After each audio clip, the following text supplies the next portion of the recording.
الحمد لله نحمده ونستعينه ونستغفره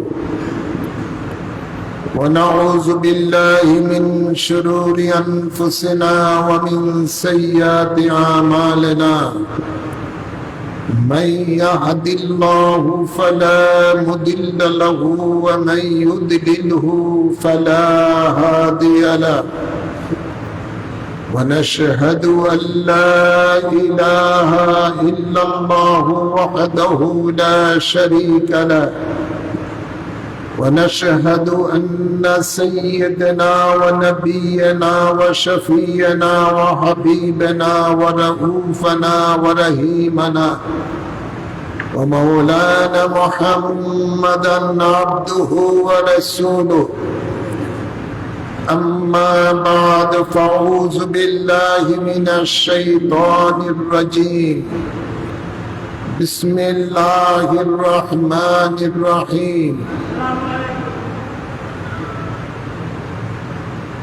ومن يطع الله والرسول فأولئك أنعم الله من النبيين والصديقين والشهداء والصالحين وحسن أولئك رفيقا إن الله وملائكته يصلون على النبي يا أيها الذين آمنوا صلوا عليه وسلموا تسليما اللهم صل على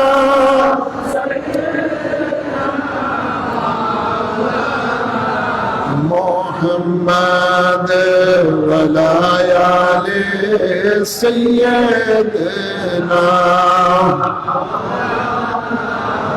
محمد اللهم صل على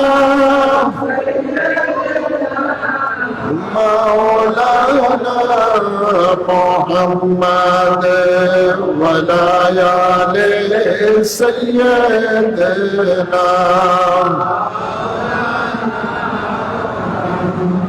बेकसूना चार हो कीजिए नसीरे करम ऐ हबीबे रब्बे अकबर या मोहम्मद मुस्तफा अल्लाहुम्मा सल्ले अला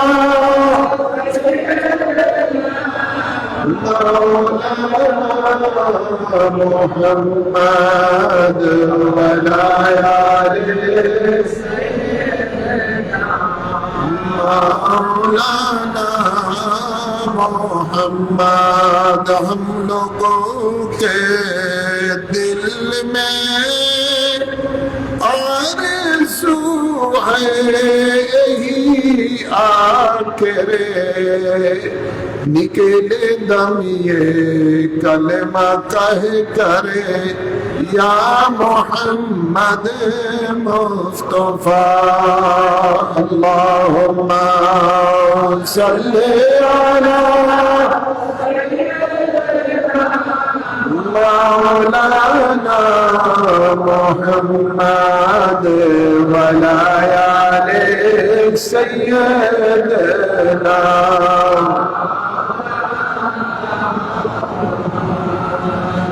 सुबहानल्लाह वल्हम्दुलिल्लाह illallah, subhanallah, walhamdulillah, la ilaha illallah, la ilaha illallah, la ilaha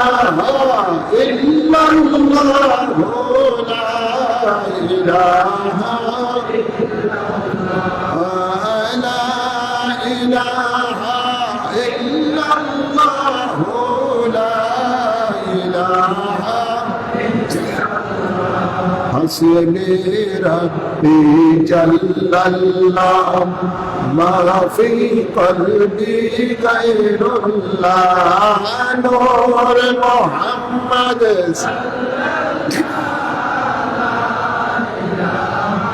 إلا الله حسبي ربي جل الله ما في قلبي غير الله نور محمد صلى الله لا إله إلا لا إله إلا الله محمد رسول الله صلى الله عليه وسلم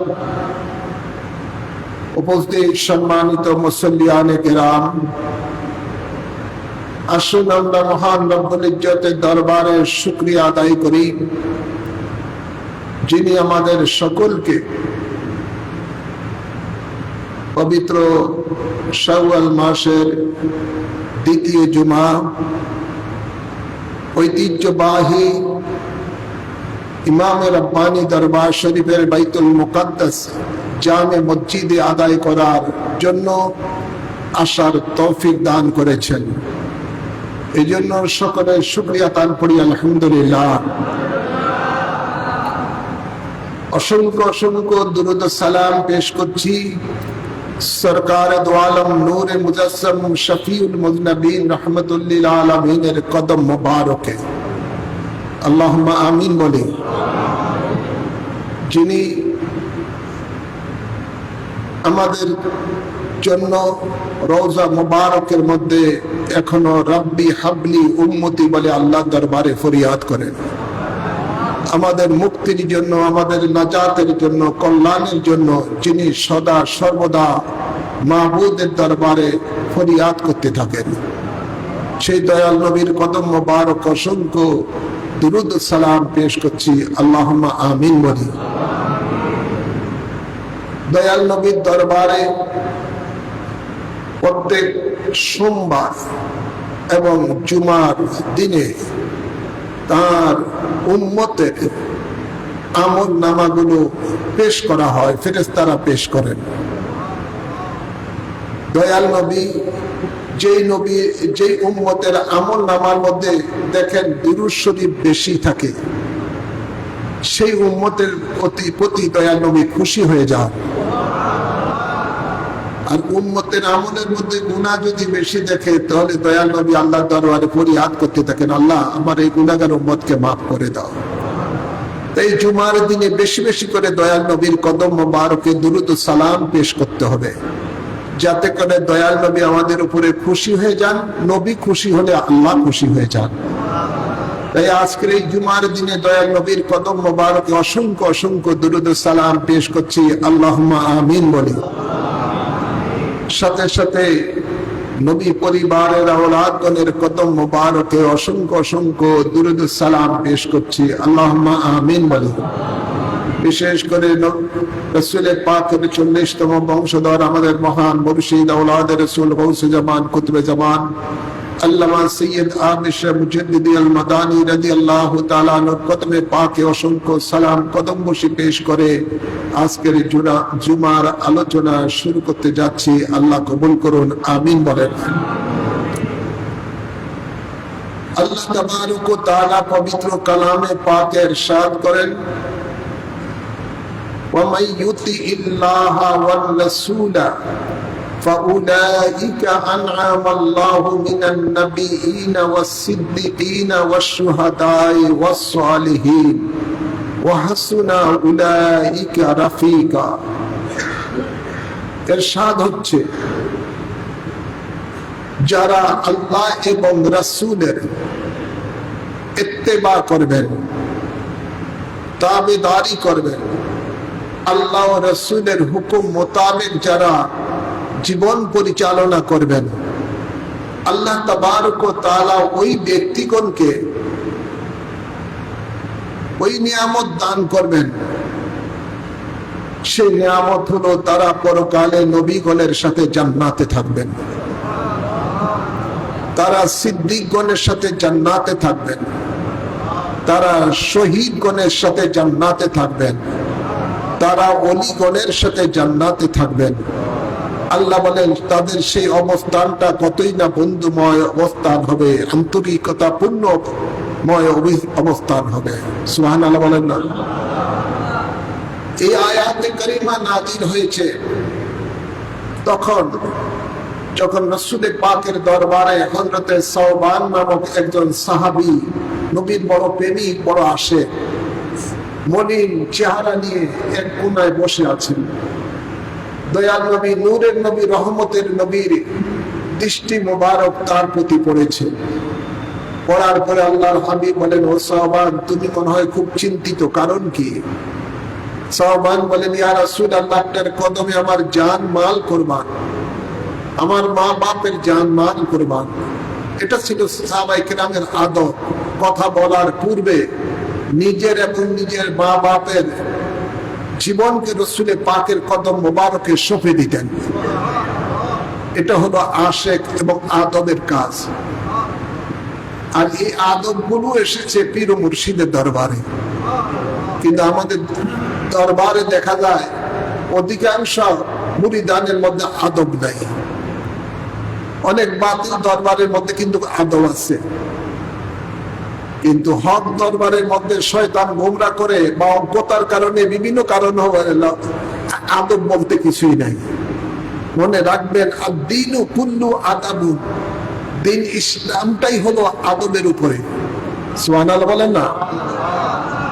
Sheikh সাদি রহমতুল্লাহ আলাইহি বলেন, আজ খোদা খাই মে তৌফিকে আদব বেআদব মাহরুম গাশত আজ ফজলেরা, যে আল্লাহ তুমি আমাকে বেআদব বানাইও না, বেআদব তোমার ফজল করম থেকে বঞ্চিত হয়। যেমন লক্ষ লক্ষ বছরের ইবাদত ইবলিসের একটা বেয়াদবির কারণে ধ্বংস হয়ে গেছে, ঠিক না ভাই? একটু বেয়াদবি করার কারণে ধ্বংস হয়ে গেছে। সেই বেয়াদবিটার মধ্যে তার মধ্যে ছিল তাকাব্বুরি। কি ছিল? জোরে বলুন।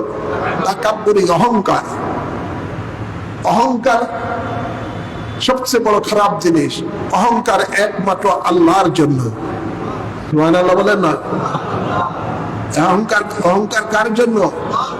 আল্লাহর জন্য খাবে, আর অন্য কারোর জন্য নয়। ইবলিস অহংকারী করেছিল, যে অহংকারটা এরকমই ছিল যে আমাকে তৈরি করেছেন আগুন দ্বারা, আদমকে তৈরি করেছেন মাটি দ্বারা। এই যে অহংকারটা তার মধ্যে, আমি শ্রেষ্ঠ আছে না নাই? আমি শ্রেষ্ঠ, নিজকে নিজ শ্রেষ্ঠ মনে করে যে তাকাব্বুরি করবে, অহংকার করবে, তারই পতন, তারই পতন। আপনারা দেখবেন বাংলাদেশের মধ্যে কত রাষ্ট্রপ্রধান আসলো আর গেল, এই যেগুলো যতগুলি গেল প্রত্যেকগুলির মধ্যে অহংকার ঢুকার কারণে। কিসের কারণে? অহংকার। আমার মতো হামসে বড়া দেগারে নিজ, ফার্সিতে কি বলা হয়? হামসে বড়া দেগারে নিজ, আমার থেকে বড় কি? কথা আছে না? এই অহংকারী পতনের মূল। যত মানুষ নিজকে নিজে যত বেশি ছোট করবে, যত বেশি নিজকে নিজ একদম আজিজি ইনকিসারি করে, যে যত বেশি আল্লাহর কাছে ছোট দাবি করবে, আল্লাহ তার মর্যাদা তত বাড়িয়ে দিবেন। কিন্তু অহংকার করলে তার কোনো স্থান, বলেন না, কোনো স্থান, কোনো স্থান নাই। আল্লাহ তাবারক ওয়া তাআলা, উদাহরণস্বরূপ আল্লাহ তাবারক ওয়া তাআলা এই কুল কায়নাতটা সৃষ্টি করেছেন তার বন্ধুর মহব্বতে। লাউলাকা লামা খালাকতুদ দুনিয়া, লাউলাকা লামা খালাকতুল আফলাক, লাউলাকা লামা আযহারাতুর রুবুবিয়্যাহ। হাদিসে কুদসির মধ্যে বিভিন্ন ভাবে এসেছে যে বন্ধু আপনাকে সৃষ্টি না করলে আমি দুনিয়া সৃষ্টি করতাম না, সাত আসমান সৃষ্টি করতাম না, আমি গুপ্ত ছিলাম, আমি নিজকে নিজ প্রকাশই করতাম না, শুধু করেছি শুধু আপনার প্রেমে, আপনার মহব্বতে। এত কিছু যাকে আল্লাহ নিজে হাবিবুল্লাহ লাকাব দিয়েছেন। সমগ্র সৃষ্টি জগৎ, সমস্ত সৃষ্টি জগৎ চায় আল্লাহকে খুশি রাখার জন্য, আর আল্লাহ একজনকে খুশি রাখার জন্য সদা সর্বদা তিনি চেষ্টা করেন। তিনি হলেন তার বন্ধু আমাদের নবী হযরতে মুহাম্মদ রাসূলুল্লাহ সাল্লাল্লাহু আলাইহি ওয়াসাল্লাম। সুবহানাল্লাহ বলেন না? তো নবীকে আল্লাহ এত ভালোবাসেন যাকে লামুকানে নিয়ে আল্লাহ দিদার দিয়েছেন, যার দিদার পাওয়ার জন্য মুসা আলাইহিস সালাম কান্না করেছিলেন, রাব্বি আন্নী রাব্বি আন্নী। আল্লাহ বলেন না তারানি, দেখতে পারবা না। সেই নবী মর্যাদা আকাশচুম্বী মর্যাদা, আরশচুম্বী মর্যাদা রাসূলে পাকের আল্লাহর কাছে। কিন্তু এত মর্যাদা থাকার কারণও মা আয়েশা বলেন একদিন নবী আমার বাসায় আমার ঘরে রাত্রি যাপন করার জন্য আসছেন। আসার পরে কিছুক্ষণ আমার সাথে শুয়েছিলেন। এরপরে দয়াল নবী বলেন, ও আয়েশা আমাকে একটু ইজাজত দাও, আমি একটু আল্লাহর ইবাদত করি। সুবহানাল্লাহ বলবেন না? মা আয়েশা সিদ্দিকা রাদিয়াল্লাহু তাআলা আনহা বলেন, ঠিক আছে হুজুর, আপনার মন যা চায় তাই আপনি করেন। তো মা আয়েশা বললেন, আমি দেখলাম নবীজি আমার ঘরের এক কোণের মধ্যে নামাজের মুসাল্লা বিছিয়ে সারা রাত্রে শুধু আল্লাহর ইবাদত করতেছেন। ইবাদত তো করতেছেন, ইবাদতের সাথে সাথে নবী পাক এত কান্না করতেছেন, চোখের পানি ফেলে ফেলে নিজের মুখ ভিজিয়ে ফেলেছেন, এমনকি সিজদায় আল্লাহর সামনে কাঁদতে কাঁদতে নামাজের মুসাল্লা পর্যন্ত ভিজে গেছে। যখন হযরতে বেলাল আযান দিলেন, ফজরের আযান দিলেন, দয়াল নবী সিজদা থেকে উঠলেন। মা আয়েশা আস্তে আস্তে দয়াল নবীর কাছে গেলেন, বললেন, নবী গো, আপনার কদমে আমার জান কোরবান, আমার মা বাপের জান কোরবান। আমি জানতে চাই আপনার কিসের এমন কষ্ট, সারা রাত আপনি ইবাদত করছেন আর আল্লাহর দরবারে শুধু কাঁদতেছেন, কারণ কি জানতে চাই। নবী উত্তরটা কি দিলেন শুনেন। ও আয়েশা শুনো, আবাদা আফালা আবাদান শাকুরা, আমি কি সেই আল্লাহর শুকরি গুজার করব না যিনি আমাকে সৃষ্টি করেছেন? তো আল্লাহর শুকরি গুজার কিভাবে? আল্লাহর সামনে মাথা নত করে, আল্লাহর সামনে যত আজিজি ইনকিসারি হয় ছোট করে আল্লাহর কাছে যিনি তাকে উপস্থাপন করেন, তিনি নিজকে নিজ উপস্থাপন করেন, এটাই তো হলো আজিজি ইনকিসারি। সুবহানাল্লাহ বলেন না? তো নবী যখন আল্লাহর এত প্রিয় বন্ধু হওয়ার পরে, এত মর্যাদার অধিকারী হওয়ার পরে আল্লাহর সামনে নিজকে নিজ সবচেয়ে বড় ছোট মনে করতেন এবং নিজেকে একেবারে এত ছোট বলতেন না, বলেন না। এটা তো নবী থেকে, নবী পাকের থেকে আমরা শিক্ষা লাভ করতে পারি। দ্বিতীয়ত, আপনারা জানেন আমাদের মজহাব হলো হানাফি মজহাব, ঠিক না বাড়ি? আমাদের মজহাব হলো হানাফি মজহাব। আমাদের আজকে মজহাবের উপরে সালাফিরা মনে হয় যেন যুদ্ধ ঘোষণা করেছে। ইসরায়েল আমেরিকার সাথে যেরকম ইরানের যুদ্ধ চলে, এরকম সালাফিরা যারা মজহাব মানে তাদের বিরুদ্ধে যুদ্ধ করতেছে। মানে ওরা ঘোষণাই দিয়েছে বাংলাদেশ থেকে চিরতরে মজহাব উঠিয়ে দিয়েবে তারা। নাউজুবিল্লাহ বলে না? এই জন্য কাজ করতেছে শেখ আহমদুল্লাহ সহ আব্দুর রাজ্জাক বিন ইউসুফ, মহসিন, এসব বহু সালাফি গুলি মিডিয়ার মধ্যে দিন রাত কাজ করতেছে শুধু সালাফি মতবাদকে প্রতিষ্ঠিত করার জন্য। তারা চায় না এই মজহাব যেন মানুষ মানে। অথচ আহলে সুন্নাত ওয়াল জামাতের ঐক্যমত এক আকীদা, চার মযহাব, সঠিক মযহাব, হক মযহাব, যে কোনো একটি মযহাব মানা ওয়াজিব। এই কারণে আল্লাহ নবী বলেন ইত্তাবিউ সুআদুল আযমে ফাইন্নাহু মান শাজ্জা শুজ্জানি ফিন্নার। তোমরা সুআদুল আযমের অনুসরণ করো, যারা করবে না তারা জাহান্নামী। আর সুআদুল আযম তাকে বলা হয় অধিকাংশ মুসলমান যেই পথে মধ্যে রয়েছে সেটাই হলো সুআদুল আযম। পৃথিবীর মধ্যে আজকে অধিকাংশ মুসলমান হয় হানাফি মাযহাবের, হয় শাফি মাযহাবের, হয় মালিকি মাযহাবের, হয় হাম্বলি মাযহাবের। খানায়ে কাবার আপনার খতিব বেশ কয়েক বছর আগে আব্দুর রহমান সুদাইস তিনি জুমার বক্তব্যে বলেছিলেন যে যে কোনো একটি মাযহাবকে অনুসরণ করতে হবে।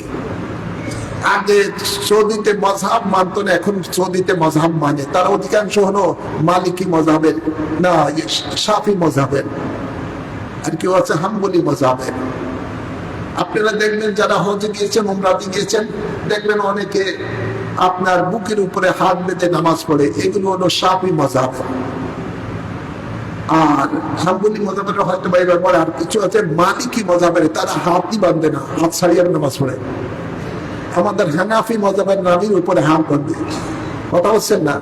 সকলেই হাদিসের দ্বারা প্রমাণিত। যে যেইভাবে দেখেছেন, যে সাহাবী যেভাবে দেখেছেন নবীকে নামাজ পড়ার জন্য, সেভাবেই অধিক রূপে যেটা সমর্থিত সেটা তারা মানেন, সেটা অনুসরণ করেন বিভিন্ন কারণে। যাই হোক, আমাদের মাযহাবের ইমাম আবু হানিফা রাহমাতুল্লাহ আলাইহি তিনি রাত্রি যখন হতো এশার নামাজের ওযু দ্বারা তিনি সারা রাত কোরআন খতম করতেন নফল নামাজের মাধ্যমে। ফজর পর্যন্ত তিনি আল্লাহর ইবাদতে কাটাতেন। তাহাজ্জুদের পরে যখন তিনি ফজরের আগে তাহাজ্জুদ পড়ার পরে তারপরে তিনি কাবার দিকে, কিবলার দিকে মুখ করে নিজের দাড়ির মধ্যে হাত ধরে চেপে ধরে আল্লাহর কাছে এত কান্নাকানি করতেন যে আল্লাহ তুমি আবু হানিফাকে ক্ষমা করে দাও, আল্লাহ তুমি নোমান ইবনে সাবির একদম আবু হানিফা, আল্লাহ তুমি তাকে মাফ করে দাও। এমন কাঁদতেন, তার কান্নায় দাড়ি মোবারক তো ভিজতই, বুক পর্যন্ত ভিজে জমিনে পড়তো কান্নার। সারা রাত্র কাঁদতেন দাঁড়িয়ে দাঁড়িয়ে যে আল্লাহ তুমি আমাকে ক্ষমা করে দাও। যখন ফজরের আজান হতো তখন তিনি কান্না থামাতেন, লাশ কথায় এটাই বলতেন যে আল্লাহ যদি তুমি সত্যিকারী আমি নোমানকে, আবু হানিফাকে তুমি মাফ করে দাও, তাহলে আমি মনে করব পৃথিবীর মধ্যে বড় একটা অপরাধীকে তুমি ক্ষমা করে দিয়েছো। কথা বলছেন না? নিজেকে কত ছোট করতেন, যিনি এশার নামাজের ওযু দ্বারা ফজরের নামাজ পড়তেন, সারা রাত জাগ্রত থেকে আল্লাহর ইবাদত করতেন। এভাবে একদিন নয়, 2 দিন নয়, 3 দিন নয়, 40 বছর। কত বছর? 40 বছর। কত বড় আল্লাহর ওলি, যিনি প্রায় 10-12 জন সাহাবী থেকে, নবীর সাহাবী থেকে তিনি দ্বীন ইসলাম শিক্ষা লাভ করেছেন, দ্বীনের তিনি জ্ঞান লাভ করেছেন, যিনি তাবী ছিলেন। তো তিনি আমাদের মাযহাবের ইমাম, তিনি আল্লাহর কাছে এত নিজকে ছোট করতেন যে তার মতো এত বড় অপরাধী দুনিয়াতে নাই। তো আপনারা মনে করেন আমাদের মাযহাবের ইমামের সাথে কি আমাদের তুলনা হয়? যারা বলেন এই যুগের কোন ওলি আল্লাহর তুলনা হয়? যত গোজ বলেন, কুতুব বলেন, যত দরবেশ বলেন, আমাদের মাযহাবের আবু হানিফার আমলের সাথে, ইলমের সাথে কোনো তুলনা হয়? কোনদিন হয় না। এই ছিল ওনাদের অবস্থাটা। আল্লাহর নবী যে সমস্ত সাহাবায়ে কেরামদেরকে দুনিয়াতে থেকে জান্নাতের সুসংবাদ দিয়েছেন, সেই সমস্ত সাহাবায়ে কেরামের জীবনী যদি পড়েন দেখবেন ওনারা আল্লাহর কাছে সারা রাত ভরে এমন ভাবে কাঁদতেন যে কান্না করতে করতে অনেক সাহাবীর গালের চামড়া পর্যন্ত লবণাক্ত, চোখের পানি পড়তে পড়তে খাওয়া হয়ে গেছে। আপনারা জানেন কারবালার জমিনের মধ্যে আওলাদে সুলগরের ৭২ জন নবী পরিবারের সদস্যরা শহীদ হওয়ার পরে একজন ছিলেন, তার নাম ছিল বেঁচে, অসুস্থ ছিলেন হযরত ইমাম জয়নুল আবদিন। ঠিক না বাড়ি?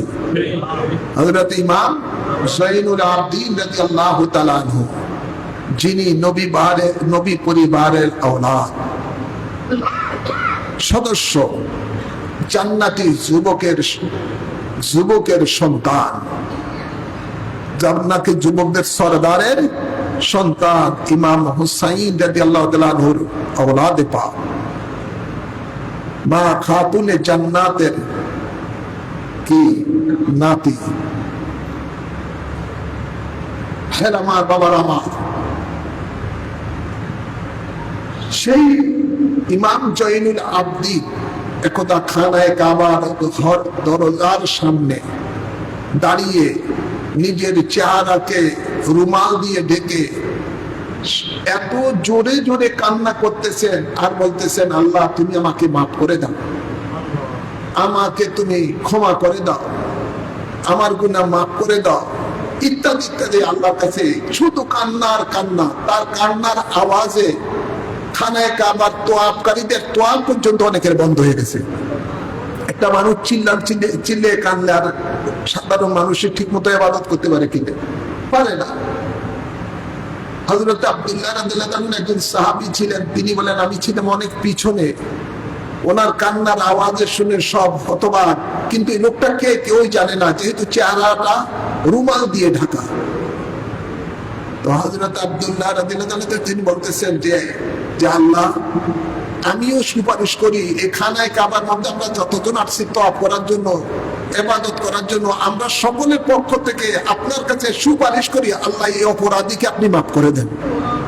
তারপরে তার কান্না থামল, কিন্তু ওনার কান্না থামছে না। তখন হযরত আব্দুল্লাহ রাদিয়াল্লাহু তাআলা বলেন, আমি পিছন থেকে সামনে আসলাম লোকটাকে দেখার জন্য, এই লোকটা কে। তো সামনে এসে দেখে যে তার মুখ ঢাকা, চিনার কোনো উপায় নাই। কেউ তো সাহস করে না ওনার চেহারা থেকে রুমাল সরাতে, তাহলে তো ওনাকে দেখবেন। তো হযরত আব্দুল্লাহ বলেন, আমি সাহস করে ওনার চেহারা থেকে রুমালটা সরাইলাম শুধু চিনার জন্য, দেখার জন্য লোকটা কে, যে এমনি ভাবে আল্লাহর দরবারে কাঁদতেছেন। তো উনি রুমাল সরে দেখলেন যে তিনি তো দুনিয়ার কোনো সাধারণ মানুষ নয়, যার জন্য আল্লাহর জান্নাত পাগল, যার পায়ের ধুলার জন্য জান্নাতের হুর ও গেলমা পাগল, তিনি হলেন নবী পাক পরিবারের সদস্য হযরত ইমাম জয়নুল আবদিন রাদিয়াল্লাহু তাআলা। সুবহানাল্লাহ বলেন না? তো যত আল্লাহর মাহবুব বান্দা বান্দি বলেন, সকলের মধ্যে আদব ছিল। সে আদবটা হলো নিজেকে সবচেয়ে বড় নিকৃষ্ট ছোট মনে করে আল্লাহর সামনে তুলে ধরা, আল্লাহ রাসূলের সামনে তুলে ধরা। সুবহানাল্লাহ বলেন না? তো বলতেছিলাম ওইটাই যে হযরতে সাহাবীটা নাম মনে আসতেছে না, তো উনি যখন এভাবে আল্লাহর নবী বলেন, তোমার কি সমস্যা? ইয়া রাসূলুল্লাহ সাল্লাল্লাহু আলাইহি সাল্লাম, আমার মনে কয়েকদিন ধরে একটা খেয়াল, যে দুনিয়াতে যখনই আপনার কথা মনে পড়ে দুনিয়ার সব কাজ ছেড়ে দিয়ে আপনার কাছে চলে আসে। হযরতে সাওবান বলেন, আপনার চেহারা মোবারকটা দেখলে আমার সব দুঃখ বেদনা সবকিছু দূর হয়ে যায়। নবীর চেহারা মুবারক, ওই চেহারা মুবারক যে চেহারা মুবারকের উপরে আল্লাহ নিজে কসম করছেন, ওয়াদ-দুহা ওয়াল-লাইলি ইযা সাজা। সুবহানাল্লাহ বলেন না? পূর্ণিমার চাঁদের থেকে যার চেহারা মুবারক আরো কোটি কোটি গুণ সুন্দর।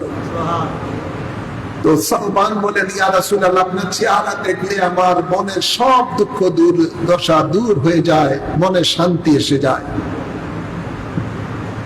তো আমার বিশ্বাস যে আপনার গোলামির কারণে আল্লাহ পরকালে আমাকে জান্নাত দিবেন, কিন্তু আমি যে জান্নাতে আমি যাব, ওই জান্নাতে আপনার কথা যদি মনে পড়ে আর আপনাকে যদি না দেখি, আমার উপায় কি হবে?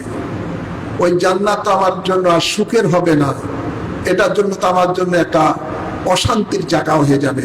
আমার মনে এই খেয়াল যে আমার দুনিয়া জিন্দেগি তো আজ আছে কাল নাই, পরকালে কি হবে? পরকালে যদি নবী গো আপনাকে না পাই আমার কি হবে? আশিক মাশুকের কথা বলছেন না? লেকাউল হাবিবে শেফাউল আলী, কবি বলেন যে যাকে ভালোবাসে তার চেহারা দেখলে তার অন্তরে রোগ সব মনের জ্বালা দূর হয়ে যায়। ঠিক না বাড়ি? এটা আশিক মাশুকের কথা। যে যাকে ভালোবাসে, ভালোবাসার ব্যক্তিকে সে যখন সে দেখে তার দর্শন পায়, তখন তার সকল মনের দুঃখ দুর্দশা সব দূর হয়ে যায়। তো সাহাবীরা ছিলেন এরকম নবী পাগল। সুবহানাল্লাহ বলেন না? আশিকের কাজই হলো এরকম অবস্থা থাকতে হবে, মাশুকের জন্য পাগল দেওয়ানা থাকতে হবে।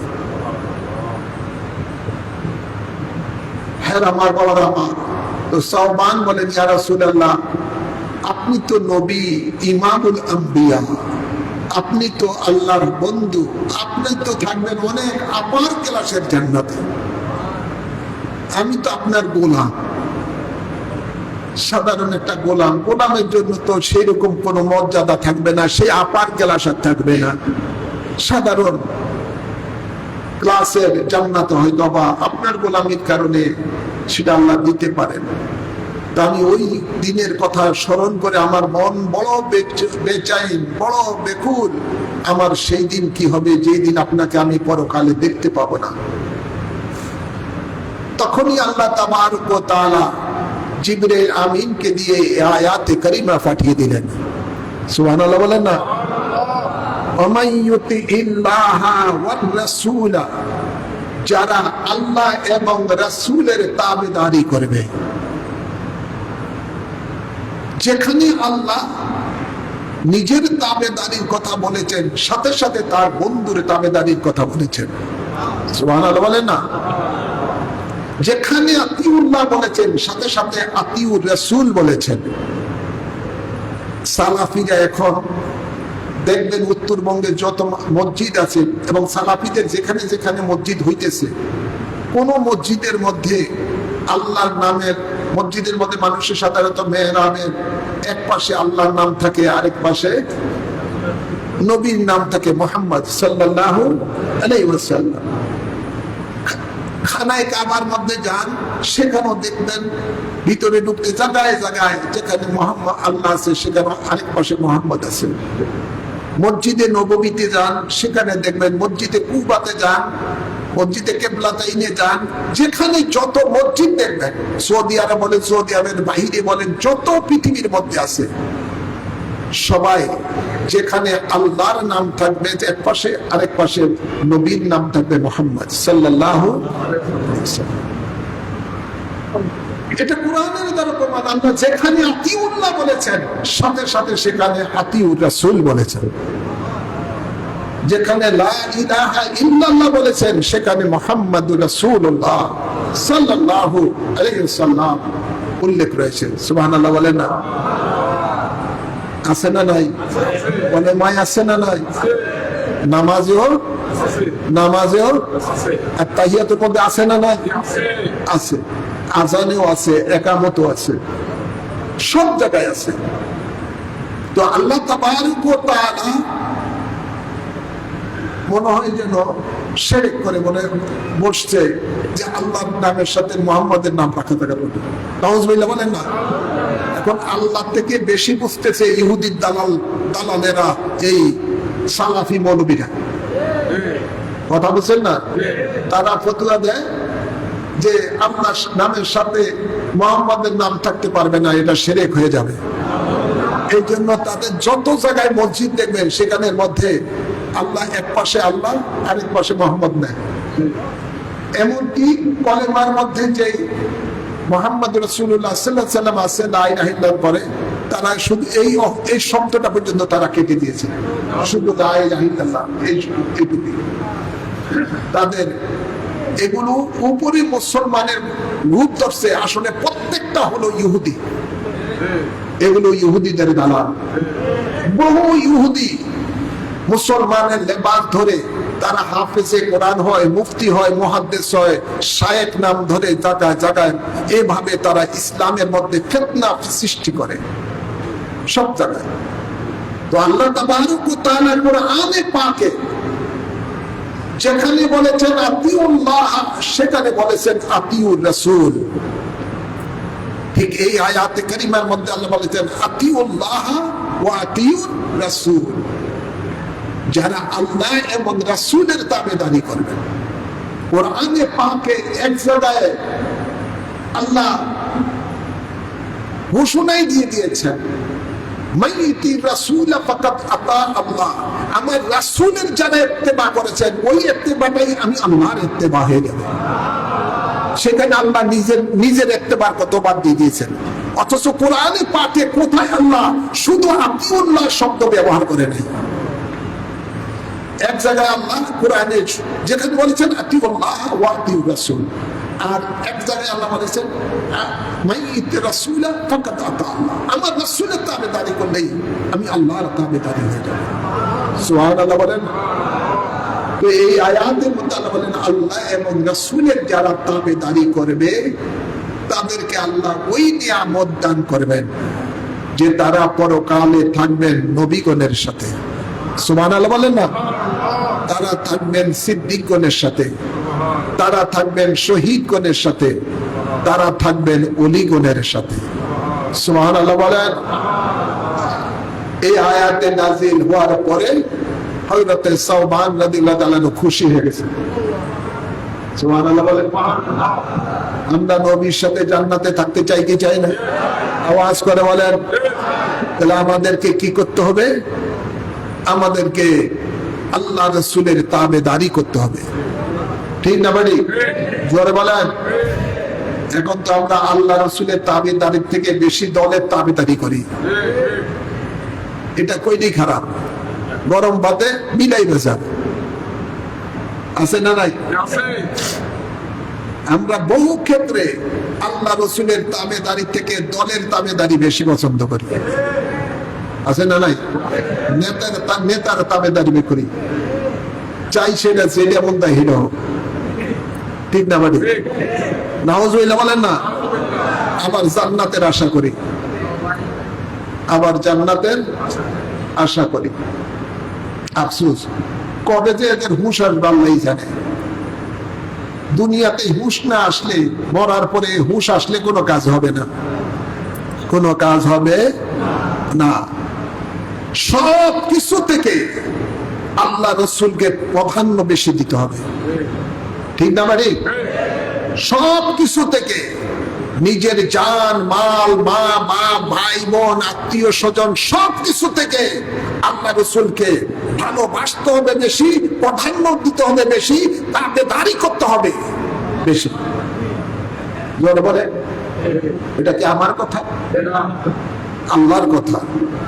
কার কথা? আল্লাহর কথা। আল্লাহ বলেন কুল ইন কানা আবাউকুম ওয়া আবনাউকুম ওয়া ইখওয়ানুকুম ওয়া আজওয়াজুকুম ওয়া আশীরাতুকুম ওয়া আমওয়ালুন ইকতারাতুমুহা ওয়া তিজারাতুন তাখশাউনা কাসাদাহা ওয়া মাসাকিনু তারদাউনাহা হাব্বা ইলাইকুম মিনাল্লাহি ওয়া রাসূলিহি ওয়া জিহাদিন ফি সাবিলিহি ফাতারাব্বাসু হাত্তা ইয়াতিয়াল্লাহু বিআমরিহি ওয়াল্লাহু লা ইয়াহদিল কওমাল ফাসিকিন। এটা কি আমার বানানো কথা? জোরে বলেন না। কোন হাদিসের কথা? এটা ডাইরেক্ট আল্লাহর কোরআনের আয়াত, কোরআনের আয়াত। আল্লাহ বলেন কোন বন্ধু আপনার উম্মতকে আপনি জানিয়ে দেন।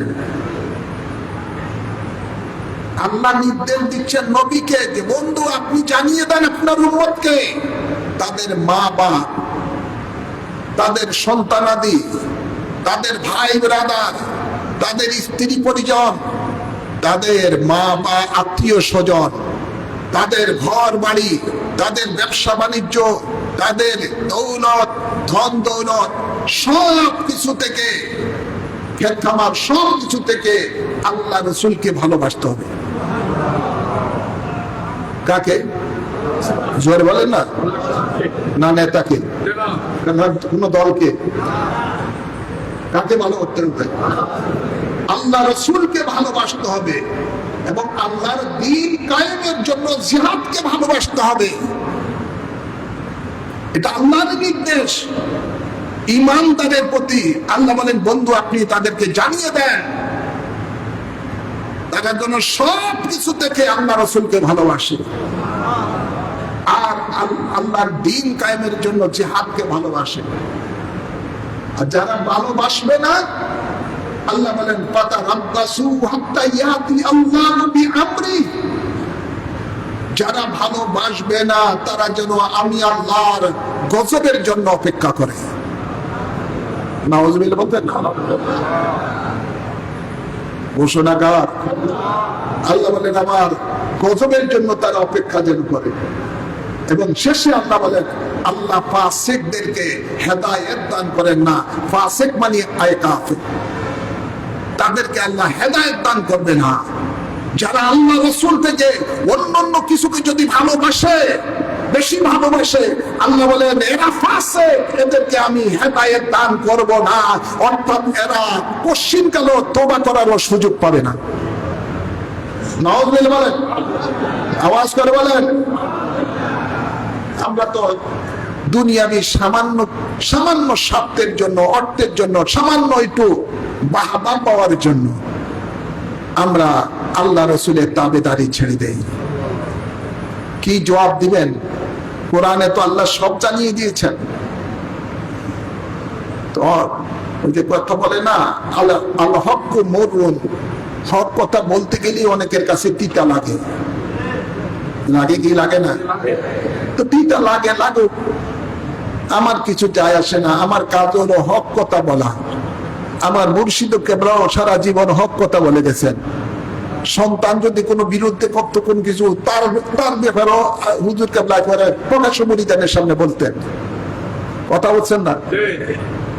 হক কথা বলার মধ্যে যারা পিছপা থাকবে, নবী বলেন আস-সাকিতু আনিল হককে শাইতানিন আখরাস, যে হক কথা বলে না সে বোবা শয়তান।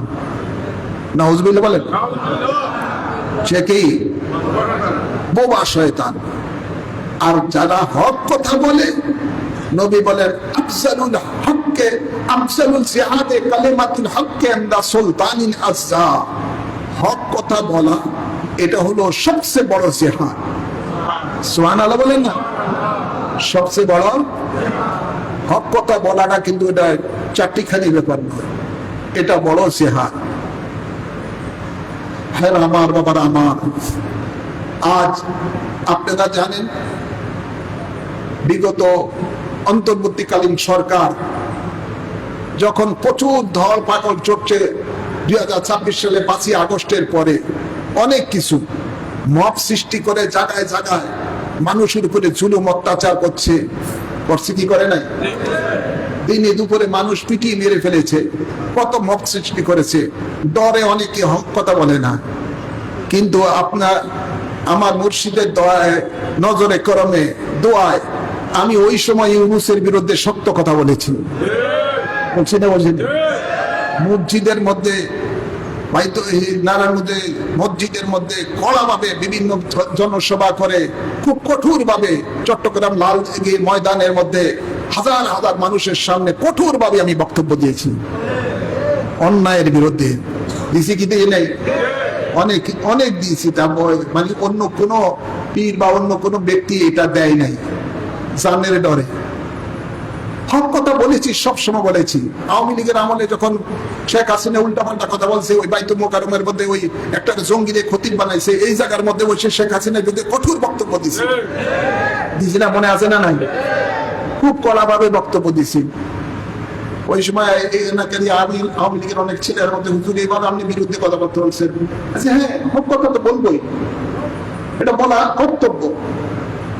যখনই যে কোনো ব্যক্তি, সরকার হোক, বিধায়ক, যে কোনো ব্যক্তি হোক না কেন, অন্যায় করলে অন্যায়ের বিরুদ্ধে কথা বলবোই। আজ আপনারা দেখেন, এদেশে 30 লক্ষ বাঙালির রক্তের বিনিময়ে আমরা এদেশের মধ্যে স্বাধীনতার একটা লাল পতাকা পেয়েছি, স্বাধীনতা অর্জন করেছি। 3 লক্ষ মা বোনের ইজ্জতের বিনিময়ে যে স্বাধীনতা আমরা পেয়েছি, আজকে এই ইনুস জারুয়ায়, এই সমকামিতা ইনুস জারুয়ায়, এই নির্বাচনে 12 তারিখ নির্বাচন, 9 তারিখে আমেরিকার সাথে গোলামি চুক্তি করেছে। এই চুক্তিটার মধ্যে দেশকে সম্পূর্ণ বিক্রি করে দিয়েছে 15 বছরের জন্য। কি বিক্রি করতে জানেন না? আমরা তেল কিনবো, অন্যান্য সামরিক সরঞ্জাম, ভিন্ন কথাবার্তা, এগুলি ভিন্ন কথা, এদের কিনতে পারি না, কিন্তু এটা তত আমাদের দরকার নেই, কিন্তু কিনতে হবে তাদের। তাকে জেড বিমান, এই বিমান, সেই বিমান, ওই বিমান, ভিন্ন কিছু, 10 টাকাটা 20 টাকা দাবে। সবচেয়ে বড় ব্যাপার হলো জ্বালানি ব্যাপারটা। এখন আমরা এই তো, আমি তেলের জন্য পাঠাইছি, যে কোনো পাম্পের মধ্যে 1000 টাকার বেশি তেল দেয় না।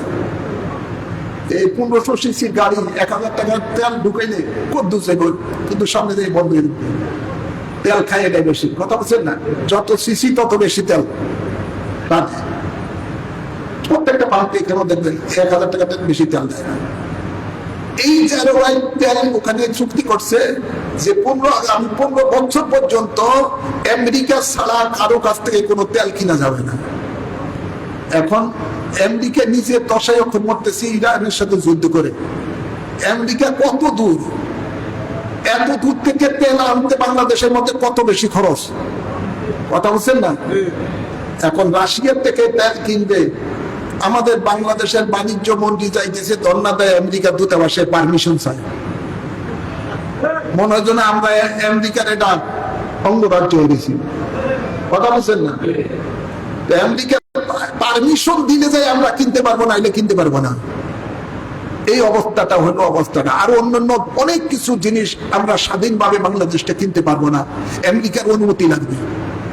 আমরা যেন করে দিতে। সবচেয়ে বড় ব্যাপারটা হলো গত 2 বছর এই দেশের মধ্যে আপনার এই টিকা, বাচ্চাদের টিকা, হামের টিকা বিদেশ থেকে আমদানি করা হয় নাই। এই দেশের মধ্যে 2 বছর ধরে বাচ্চাদের কোনো টিকা দেওয়া না থাকার কারণে সমানে হাম উঠতেছে, এবং এই লোকটি উঠার কারণে জায়গা জায়গা প্রতি বাংলাদেশের মধ্যে শত শত শিশু বাচ্চা এখন মারা যাচ্ছে। ঢাকাতে যত দেখবেন বড় বড় হাসপাতালে কোন আইসিইউ নাই, সিসিউ খালি নেই, সমস্ত হাসপাতাল কোনো বদ্ধ হয়ে গেছে, কোনো ঠাই জায়গা নাই। এদের এখন এমন অবস্থা হয়ে গেছে, পুরো বাংলাদেশটাকে পূর্ণ করে দিয়েছে। প্রায় হাজার হাজার কোটি টাকা বিদেশ থেকে এই দেশের জনগণের উপরে ঋণ এনে, ঋণ চাপিয়ে টাকাগুলো তারা লুটপাট করে বিদেশে পাচার করে দিয়েছে। এখন তো যে বাংলাদেশের বর্তমানে যে সরকার আছে, তারা এখন ফাঁড়াবাসের মধ্যে আছে, ফাঁড়াবাসে আটকাইছে না। আমেরিকার বিরুদ্ধে কিছু কইতে পারেন, কারণ তাদের দয়ায় ক্ষমতা আসছে না। সইতে পারে, দেশের মধ্যে তো কোনো অর্থ নেই, অর্থ শূন্য দেশটা। কঠিন অবস্থায় দিনটা কাটাচ্ছে বাংলাদেশের অবস্থাটা, কিন্তু এটা কই কথা বলে না। বললে কি জানি আমেরিকা নারাজ হয়ে যায় কিনা। কিন্তু আমি গুনাহগার, আপনারা জানেন আমেরিকার বিরুদ্ধে কঠোর ভাবে গত কয়েক জুমা নারায়ণগঞ্জের বিভিন্ন জায়গার মধ্যে আমি বক্তব্য দিয়ে আসতেছি। আমরা যারা দেশপ্রেমিক, যারা জনগণকে ভালোবাসি, হুব্বুল ওয়াতান মিনাল ঈমান, আমাদেরকে দেশের পক্ষে কথা বলতে হবে, জনগণের পক্ষে কথা বলতেই হবে। আল্লাহ কবুল করুন, আমিন বলেন। তো যাই হোক, আমি যেটা বলতেছিলাম যে আমাদেরকে আল্লাহ রসুলকে ভালোবাসতে হবে, সাথে সাথে আমাদেরকে দেশকে ভালোবাসতে হবে, দেশের মানুষকে ভালোবাসতে হবে। দেশের ক্ষতি হয়, দেশের মানুষের অকল্যাণ হয়, এমন কোন কাজ যেন না হয়, সেটার জন্য আমাদেরকে কথা বলতে হবে, প্রতিবাদ করতে হবে, তাদের বিরুদ্ধে রুখে দাঁড়াতে হবে। না হলে আমরা বোবা শয়তানে পরিণত হব। আল্লাহ আমাদের বাংলাদেশকে হেফাজত করুন, আমিন বলেন না, আমিন বলেন না। আজকে দেখেন মুসলমান দেশ ইরান দেশ ধ্বংস হয়ে যাচ্ছে। ইরানের পক্ষে জোরালো কোনো কথা বাংলাদেশের সরকার পক্ষ থেকে কোনো কথা বলা হচ্ছে না। কেননা হচ্ছে না? আমেরিকা নারাজ হয়ে যাবে, ইসরায়েল নারাজ হয়ে যাবে, কেননা এরা প্রত্যেকেই আমেরিকা এবং ইসরায়েলের দাস হয়ে আছে। তো এই দেশ আল্লাহর ওলিদের দেশ, এই দেশ থেকে আল্লাহ যেন হেফাজত করে, আমিন বলেন। আমরা দোয়া করি আমেরিকা যেন, ইসরায়েল এবং আমেরিকার বিরুদ্ধে যেন ইরান যেন জয়লাভ করে, আমেরিকা এবং ইসরায়েল যেন পৃথিবী থেকে নিচ্ছিন্ন হয়ে যায়, আমিন বলে না, আমিন বলে না। এবং ফিলিস্তিনিরা যেন তাদের ন্যায্য অধিকার ফিরে পায়, স্বাধীন রাষ্ট্র যেন তারা ফিরে পায়, আল্লাহ কবুল করুন, আমিন বলেন। আমার আলোচনা দীর্ঘায়িত করছিলাম, আমরা এখানে শেষ কথা এটাই যে আল্লাহ বলেন তোমরা নবীগণের সাথে, শহীদগণের সাথে, ওলিগণের সাথে তোমরা থাকবা যারা আল্লাহ রসুলের তাবেদারি করবা।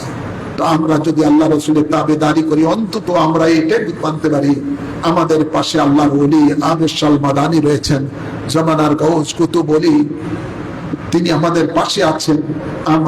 আমাদের হাসর নসর যেন তারই সাথে কিয়ামতের দিবস হয়, আমিন বলেন। তো আপনাদেরকে পরিশেষে একটা ঘোষণা দিচ্ছি, সেটা হলো আপনারা জানেন আমাদের এই বাইতুল মুকাদ্দাস জামে মসজিদ এর কমিটি অনেক আগে হয়েছে, প্রায় 5-6 বছর পূর্বে হয়েছে। এর মধ্যে 2 বছরের কমিটির মেয়াদ ছিল, দীর্ঘ বছর হয়ে গেছে, নতুন করে আর করা হয় নাই। বিভিন্ন লোকের আপনার অনুরোধে আজকে গতকাল আমি বসে সিদ্ধান্ত নিয়েছি এবং আমাদের 2026 বাইতুল মুকাদ্দাস জামে মসজিদের একটা আমাদের ইন্তেজামিয়া কমিটি আমরা গঠন করেছি, আলহামদুলিল্লাহ বলেন। বিভিন্ন জায়গা থেকে, বিভিন্ন এলাকা, দরবারের আশেপাশের বিভিন্ন কর্নার থেকে 3 গ্রামের, বিশেষ করে বাজারের কিছু লোক নিয়ে আমাদের আপাতত 18 সদস্য বিশিষ্ট একটা কার্যকরী 2 বছরের জন্য একটা কার্যকরী কমিটি আমরা গঠন করেছি। এর মধ্যে সভাপতি হিসাবে রয়েছেন জনাব মোহাম্মদ শফিকুর রহমান মিজি, যিনি আগেও সভাপতি ছিলেন। সহসভাপতি হিসাবে রয়েছেন এই মসজিদেরই আপনার নিয়মিত জুমার মুসল্লি জনাব মোহাম্মদ মিলন চৌধুরী সাহেব, চৌধুরী বাড়ি আছেন,